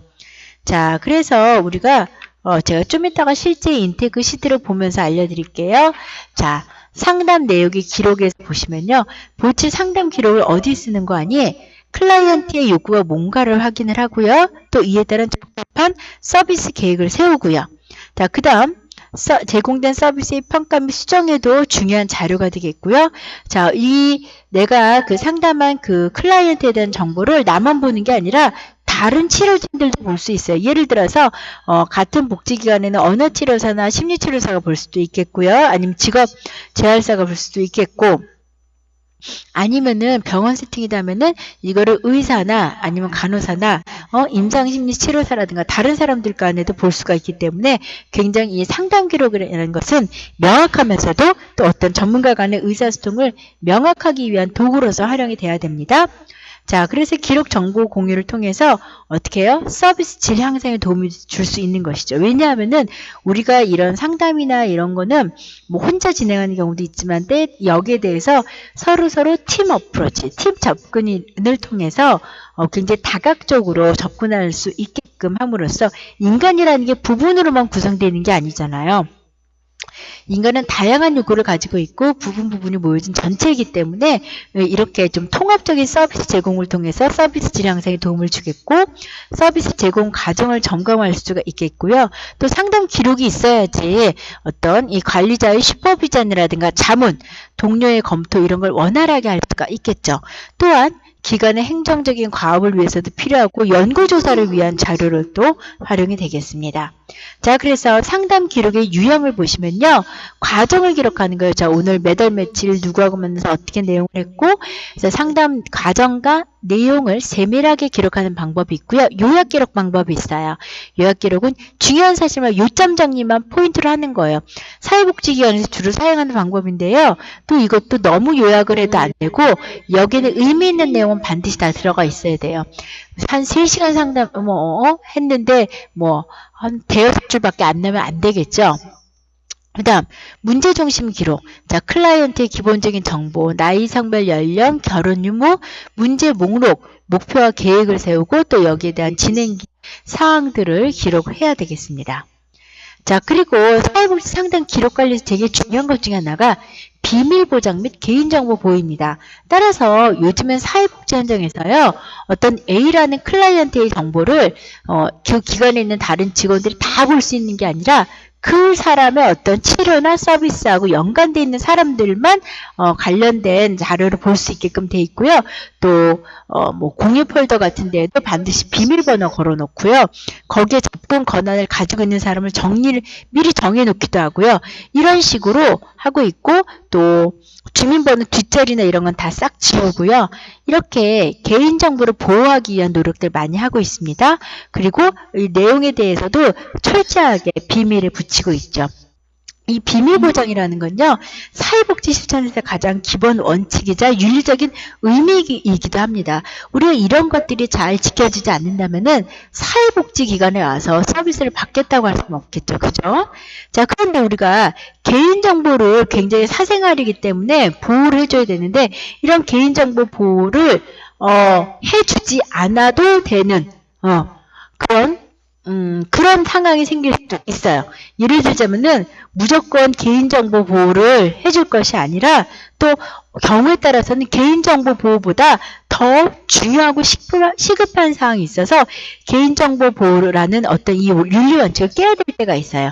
어떤 때인가 하니 클라이언트의 생명보호가 필요한 경우, 또 클라이언트의 행동이 타인에게 위해를 가하는 경우, 또한 클라이언트와 사회복지 권리가 충돌되는 경우. 자, 실제 미국에서 이런 소송 사례가 있었어요.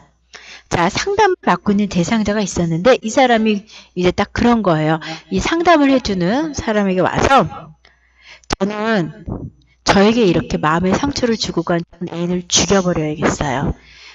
저는 그 애인을 찾아가서 죽일 거예요, 선생님. 이렇게 미리 사전에 딱 얘기를 했어요.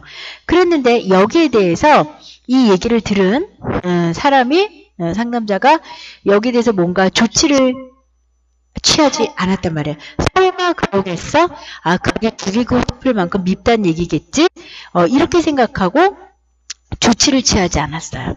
근데 그 사람은 어떻게 됐냐면은 이렇게 미리 상담자에게 얘기한 바와 같이 그걸 갖다 직접 실행에 옮겨서 얘 내인을 찾아가서 흉기로 찔러 죽였어요. 자, 그래서 이런 상황이 생겼을 때 그걸 나중에 이제 이 피해자의 유가족이 알고서 여기에 대해서 유가족이 소송을 했어요.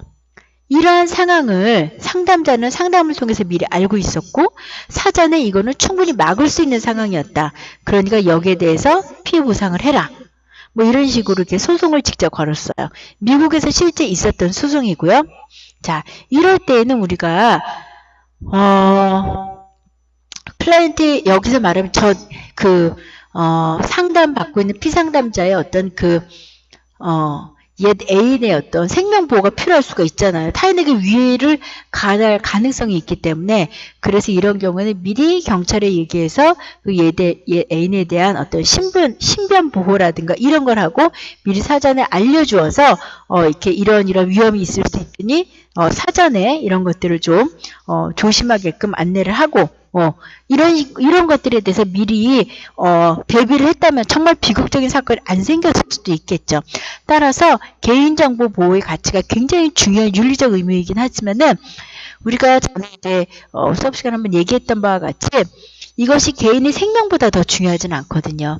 개인의 생명가 어떤 것보다도 가장 우선순위에 있어야 되기 때문에 우리가 개인의 생명 보호를 위해서는 개인정보 보호를 갖다가 좀 깨야 되거나 이런 상황들도 있을 수 있다는 거죠. 예. 자, 다음은요. 클라이언트에 대한 정보 수집입니다. 자, 정보 수집 요소를 보면요. 클라이언트의 욕구 및 문제 유형, 기본 정보, 개인력, 가족력, 이 사람 기능, 자원, 클라이언트 동기의 관점, 그 다음에 강점, 한계점, 뭐 이런 것들도 좀 살펴보실 수가 있겠고요. 정보 수집에는 이런 게 들어가야 되겠고요. 자, 그 다음 정보 출처는 클라이언트가 하는 얘기를 주로 많이 듣죠. 하지만 클라이언트 이야기만 들어서는 안 되고 클라이언트한테 어떤 뭐 작성해놓은 양식 서류 같은 걸 주기도 하고요. 때로는 부수적인 정보를 이제 또 이렇게 수집해야 될 때도 있어요. 뭐 예를 들면 이 사람이 정말 수급권자인지 뭐 이런 것들, 의료부 정보라든가 이런 것들, 그리고 이 사람의 어떤 개인적인 성향이라든가 이런 것들 정확하게 알기 위한 심리검사, 이런 것도 알아야 되겠고요. 자, 그리고 우리가 클라이언트하고 이야기할 때 굉장히 중요한 것 중에 하나 같이 살펴봐야 될 것이 클라이언트의 비언어적 행동이에요. 여러분들 영화 보시면은요, 범인이 거짓말할 때 코를 만진다든가 아니면은 이제 머리카락을 만지작거리거나 아니면 손가락을 꼼지락꼼지락 테이블 밑에서 그런다든가 굉장히 뭔가 이렇게 불안한 이런 행동들을 하는 거가 이렇게 딱 카메라에 초점이 쫙 클로즈업이 되잖아요. 그 얘기는 뭐예요? 이 사람 말이 진실성이 없다라는 거예요. 그래서 이 클라이언트의 어떤 비언어적인 행동을 통해서 우리가 이게 진짜인가 가짜인가 이걸 감을 잡을 수가 있어야 돼요. 그리고 이 클라이언트하고 영향을 미치는 중요한 타인, 주로 가족이 되겠죠. 이런 사람과의 상호작용 관계를 보겠고, 자, 그리고 이 클라이언트의 상호작용에서 느끼는 사회복지자가 느끼는 감정이 있는데 이게 바로 감이거든요. 이게 되게 중요해요. 그래서 이 사람은 정말 억지로 온 것인가, 정말 끌려서 온 것인가, 아니면 진짜 문제를 해결하고자 하는 의지가 있어서 자발적으로 온 것인가, 뭐 이런 것들에 대한 것도 되게 중요하다. 왜냐하면은 어제 상담을 해보니까 예를 들어서 뭐 보호관찰소라든가 이런 데에서는 강제적으로 상담을 받아갖고 오라는 그런 강제 명령을 해서 와요. 그러면 이거는 비자발적으로 오는 거죠. 이렇게 비자발적으로 오는 경우에는 거의 100% 어떤 문제 해결에 대한 의지가 별로 없어요. 그래서 굉장히 상담이 힘들고 정보를 공개 안 하려고 그래요. 그런데 내가 생각해봤을 때 이건 문제고 이걸 고쳐야겠어. 이래서 내가 자발적으로 여기를 기관을 알아서 찾아서 물어서 온 사람은 벌써 문제 해결에 대한 의지가 굉장히 높은 사람이기 때문에 이런 사람들 같은 경우에는 굉장히 어떤 문제 해결의 가능성이 높다라는 것이죠. 자, 다음요. 자, 사정이 유용한 도구는 가계도, 사회도, 생태도가 있는데 뒤에서 직접 보여드리겠습니다. 자, 그래서 상담 계획을 수립하면서 자, 우리의 상담의 목표는 뭐뭐로 하겠습니다. 뭐 이런 거 예를 들어 뭐 불안감이라든가 뭐 이런 걸 감소시킨다라든가 가족 간의 부부 간의 의사소통 능력을 뭐 증진시킨다라든가 뭐 어쨌든 이런 식의 목표 수정을 하고 자, 우리 이렇게 일주일에 몇 번씩 어떻게 오기를 한다 계약하고요. 자, 실제 인테이크 기록지인데요. 자, 여기 보시면 내담자의 여러 가지 성명, 주소, 학력, 결혼 여부, 그 다음에 뭐 이 사람 경제적 상황에 따른 대상 분류 이런 것들 다 적고요. 주거 상태가 자가냐 월세냐부터 이런 것들 다 적고요. 경제적인 생활 되게 중요해요. 월수입 같은 거, 그 다음에 가족관계, 본인하고 남편하고 아들이하고 있고, 여기 보니까 여기는 다문화 이주 여성에 대한 인테이크 시트네요. 자, 그래서 가계도를 그려놨는데요. 자, 가계도는 이제 보통 3대까지 그리는데요. 이제 3대가 없으니까 이제 이렇게 된 것 같고요. 가족을 사정하는 데 되게 중요한 거고, 여러 세대의 어떤 문제를 한 번에 볼 수 있는 장점이 있어요. 그래서 예를 들어 보면 이걸 여기 2대만 나왔는데 여기 3대 같이 뭐 할머니 할아버지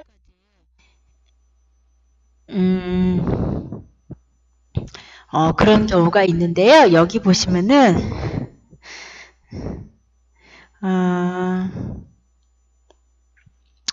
여기 보시면은 뭐 예를 들어서, 그 할아버지가 뭐 이렇게 알코올 중독자, 그러면은 아빠도 그 알코올 중독자고, 또 그 아들도 뭐 알코올 중독자, 이렇게 3대가 또 비슷한 뭐 이런 성향을 보이는 것들도 이게 가게들 보면 이 집안이 어떤 집안인가 하는 게 벌써 한눈에 보일 수가 있어요. 그리고 여기 생태도라는 게 있죠. 자, 생태도는 가계도하고는 좀 약간 틀려요.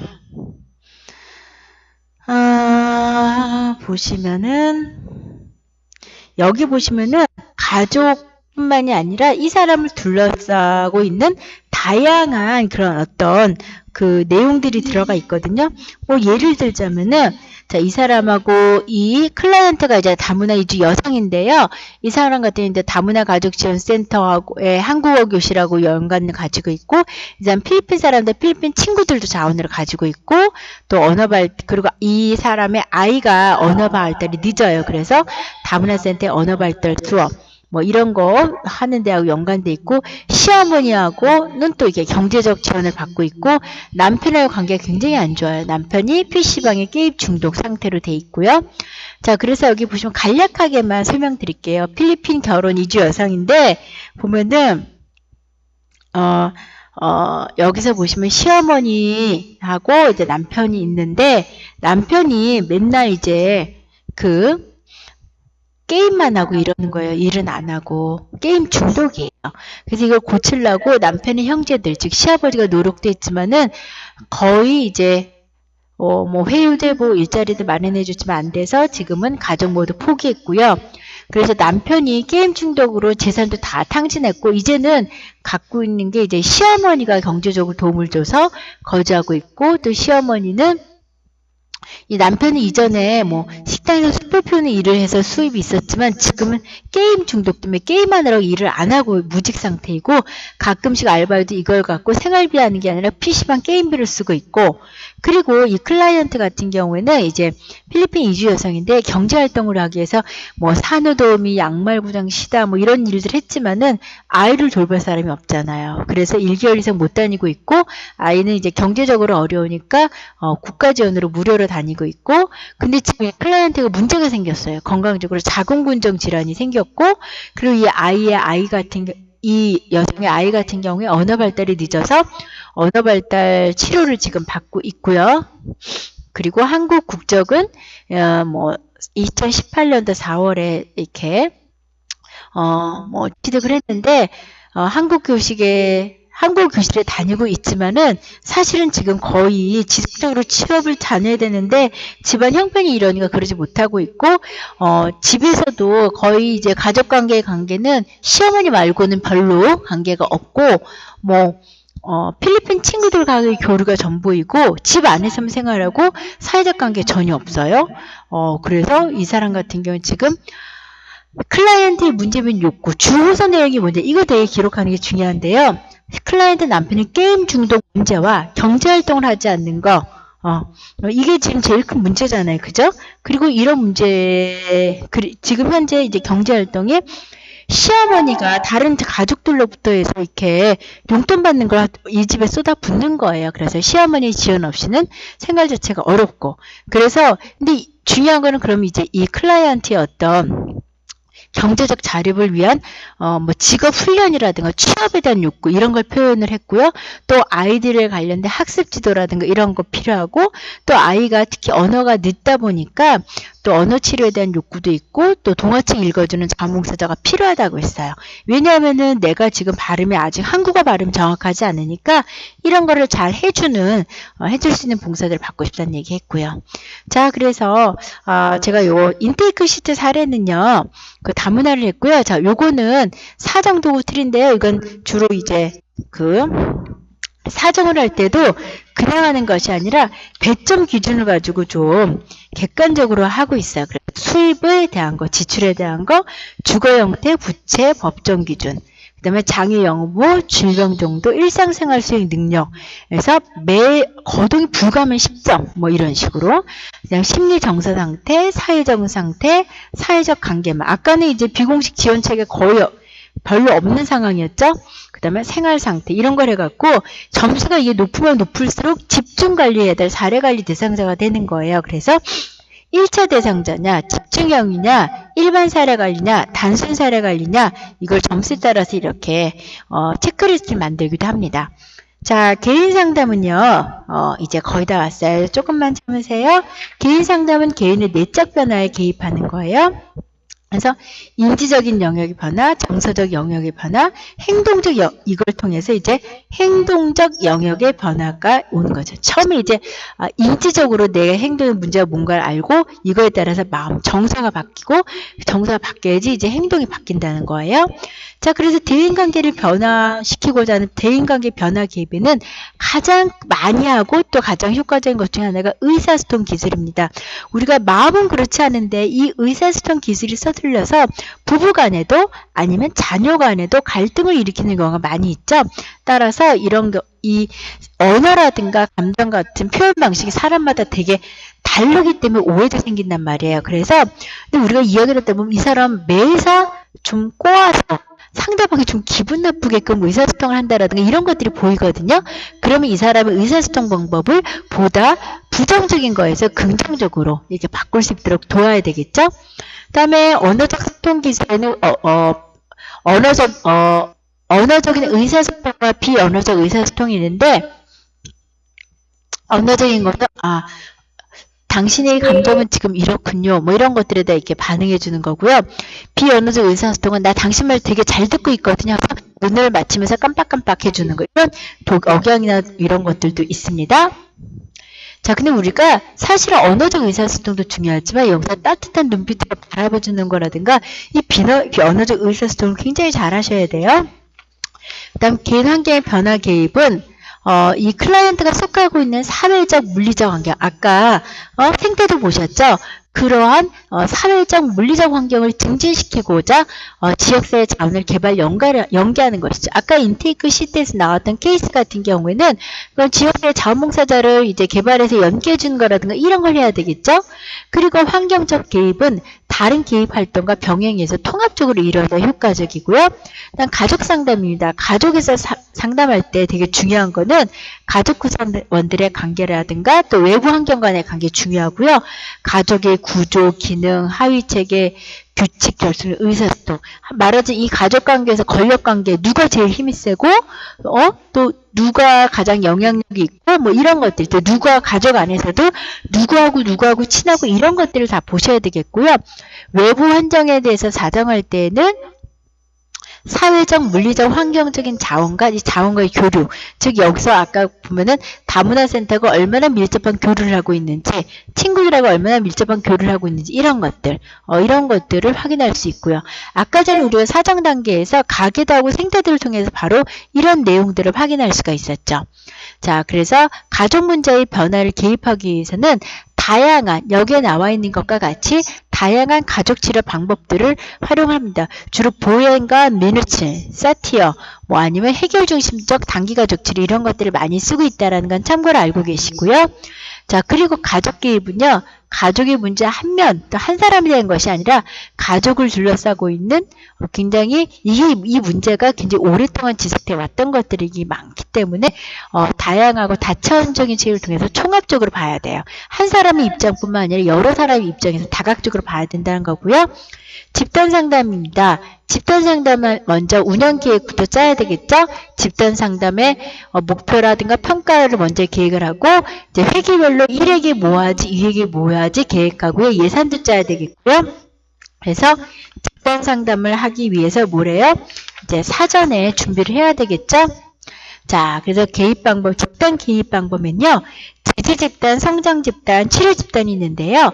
지지 집단에는 뭐냐면 이게 우리가 미래에 일어날 상황이라든가 아니면은 삶의 위기에 대해서 우리가 효과적으로 대처할 수 있도록 돕는 집단이에요. 가장 대표 중에 암 환자 집단이 있겠고요. 성장 집단이라는 것은 자아 성장을 위한 프로그램을 주로 기반으로 하는 그런 집단인데요. 보통은 자기 자신에 대해서 더 알기를 원하는 집단 구성원들로 구성되어 있고요. 이 집단 구성원들 간의 상호작용을 촉진하는 것도 되게 필요합니다. 자, 치료 집단은 말 그대로 어떤 치료해주는 어떤 전문가가 들어가 있겠죠. 그래서 문제를 치료하기 위한 목적으로 구성이 되어 있고요. 주로 이는 의학적인 모델을 기초로 해서 만들어졌습니다. 따라서 여기에는 알코올이라든가 무슨 물질 남용 장애를 가지고 있는 이런 사람들로 구성된 집단이 거기에 해당이 됩니다. 자, 그래서 우리가 집단 상담 초기 단계는요. 자, 나는 누구고 여기서 뭐가 해결됐으면 좋겠습니다. 각각 집단 구성원 소개하고요. 이 집단의 목적에 대한 설명을 하고요. 그리고 개별 구성원들의 목표를 설정해서 자, 목표 설정했으면 우리 그대로 계약 들어갑시다 하고요. 중간 단계에서는요. 이제 집단을 구조화시키는 거예요. 그래서 구성원들의 참여나 권한 부여를 하고요. 또 구성원들의 목표 성취를 이제 돕는 단계고요. 종결 단계에서는 이제 때에 따라서는 조기 종결이 될 수도 있어요. 그런 걸 이해시켜야 되겠고 또 뭔가 여기서 긍정적인 변화가 났다면 긍정적인 변화를 유지하도록 해야 되겠고 그리고 종결하니까 되게 섭섭하고 다시 잘 못할 것 같아요. 그랬을 때 종결에 대한 감정을 처리하고요.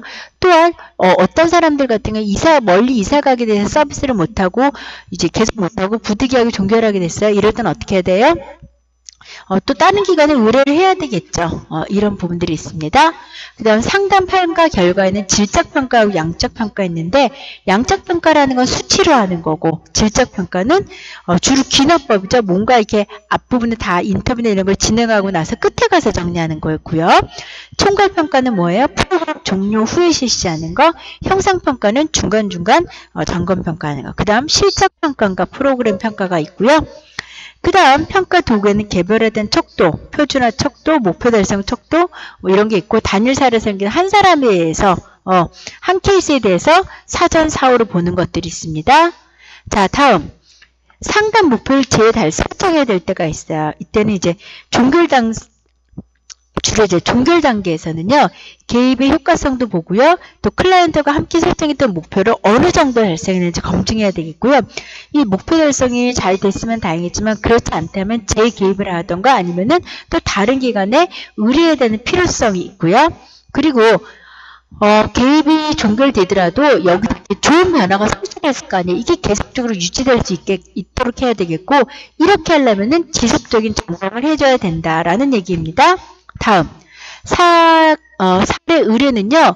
종결이 개입이 완전한 중단이 아닌 경우가 있어요. 즉 여기 기관에서 제공하는 서비스로는 문제 해결이 어려움이 있거나 추가적인 서비스가 필요하거나 이럴 경우에는 타 기관 전문가를 선택해서 클라이언트한테 제안하는 거예요. 연결해 주는 거예요. 나하고 궁합이 안 맞는 클라이언트들이 분명히 있을 수 있어요. 다음 사후관리는요. 우리가 개입 과정을 통해서 성공적으로 달성한 목표를 계속 유지 변화하기 위한 과정으로서 종결하고 나서 1 내지 6개월 사이 진행하고요. 사후관리를 통해서 클라이언트에 대한 어떤 이렇게 노력에 대해서 격려를 받기도 하고 필요한 경우 또 추가적인 원조를 주기도 합니다.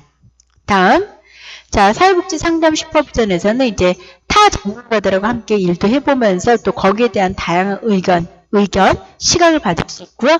또 상담 활동에 대한 과정도 점검받고요. 또 이제 이걸 갖다가 다른 전문가들 함께 일하는 앞에서 또 이렇게 상담 사례 발표도 하고 이런 식으로 업무가 진행이 되고 있습니다. 자, 오늘 너무 강의 내용이 많아서 너무 힘드셨죠? 자, 오늘은 사회복지 현장에서 실제 이루어지고 있는 현장 실무에 대해서 먼저 사회복지 프로그램에 대해서 알아봤고요.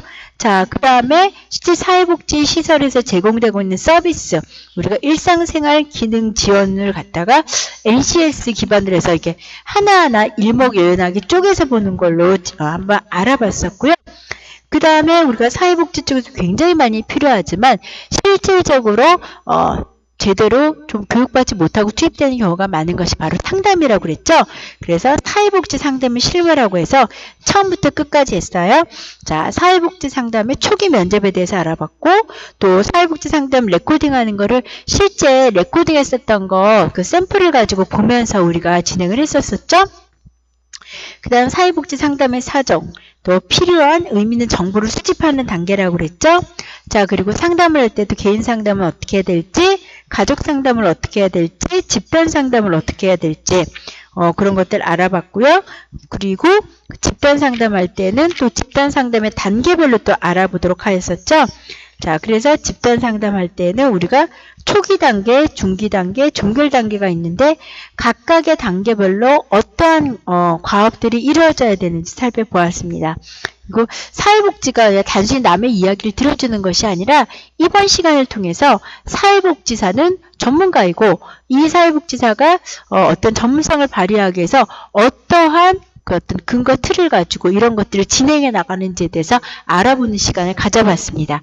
자, 여러분 고생 많이 하셨고 다음 시간에 뵙겠습니다. 수고하셨습니다.